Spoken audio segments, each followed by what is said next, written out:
அன்பானவர்களே, இந்த ஆண்டு கிறிஸ்மஸ் பண்டிகையை நம்முடைய ஞாயிறு பாடசாலை பிள்ளைகள் மூலமாக இப்பொழுது நடத்தி காட்ட இருக்கிறோம். ஆண்டவர் இந்த நிகழ்ச்சியை நமக்கு நடத்தி தருவாராக. நாம் இந்த நாளிலும் ஜெபத்தோடு இந்த நிகழ்ச்சியை நாம் ஆரம்பம் செய்வோம். ஜெபம் செய்வோம். அன்பும் இரக்கமும் கிருபையும் நிறைந்த நல்ல ஆண்டவரே, ஆசீர்வாதமான நல்ல இந்த நாளுக்காக உம்மை நன்றியோடு துதிக்கிறோம், ஸ்தோத்தரிக்கிறோம்.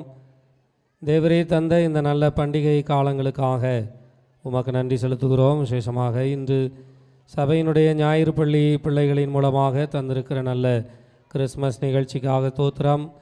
இந்த நிகழ்ச்சியின் துவக்கம் முதல் முடிவு வரையிலும் ஆண்டவர் உம்முடைய நல்ல பிரசன்னத்தினாலும் கிருபையினாலும் உடைய ஆவியினாலும் ஆண்டவர் நிரப்பும் வளாகம் முழுவதும் உடைய மகிமையினால் நிரப்பப்படுவதாக. அருமையான பிள்ளைகளின் மூலமாக ஆண்டவர் மகிமைப்படும் பண்டிகை மகிழ்ச்சியை ஆண்டவரை இதன் மூலமாகவும் நாங்கள் உணர்ந்து கொள்வதற்கு கர்த்தர் கிருபை தாரும். சகல தடைகளையும் ஆண்டவர் மாற்றி போடும். தேவனாகிய கர்த்தர் எங்கள் நடுவில் இருந்து இந்த நாளின் நிகழ்ச்சிகள் முழுவதையும் ஆசீர்வாதமாக்கி தர வேண்டும் என்று நாங்கள் ஜெபிக்கிறோம். பிள்ளைகளுக்கும் நல்ல பலன் தந்து அவர்களை பயன்படுத்தும், ஆசீர்வதித்து காத்து கொள்ளும். இயேசு கிறிஸ்துவின் மூலமாக ஜெபிக்கிறோம் நல்ல பிதாவே, ஆமென்.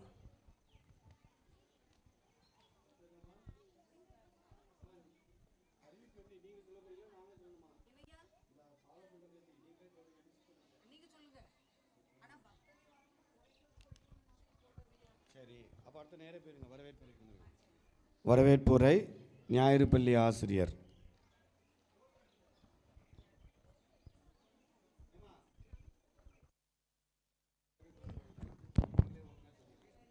இந்த ஆண்டும் இந்த கிறிஸ்மஸ் நிகழ்ச்சியை நடத்த சித்தம் கொண்ட தேவாதி தேவனுக்கு நன்றி செலுத்துகிறேன்.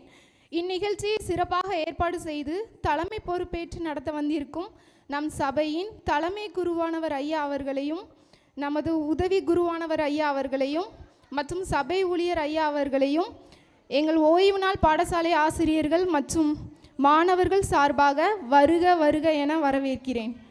இந்நிகழ்ச்சியை நம்மோடு பங்கு பெற வர இருக்கும் நமது சபையின் சிறுவர் ஊழியர் திரு சாலமோன் தேவாசீர்வாதம் அவர்களையும் வருக என வரவேற்கிறேன். இந்நிகழ்ச்சியினை காண வந்திருக்கும் திருச்சபையின் பெரியோர், தாய்மார், சகோதர சகோதரிகள், ஓய்வு நாள் பாடசாலை குழந்தைகள், நம் நவஜீவன் இல்லத்தின் பிள்ளைகள் அனைவரையும் வருக வருக என வரவேற்றேன் உரையை முடிக்கிறேன். நன்றி.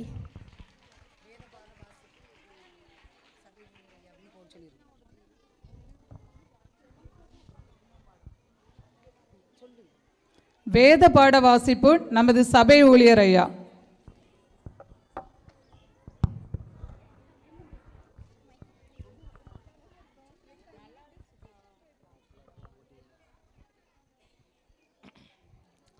வேத பாடம் வாசிக்க கேட்போம்.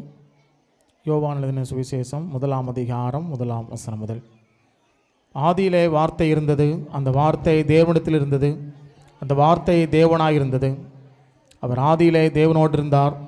சகலமும் அவர் மூலமாய் உண்டாயிற்று. உண்டானதொன்றும் அவராலே இல்லாமல் உண்டாகவில்லை. அவருக்குள் ஜீவன் இருந்தது, அந்த ஜீவன் மனுஷருக்கு ஒளியாயிருந்தது.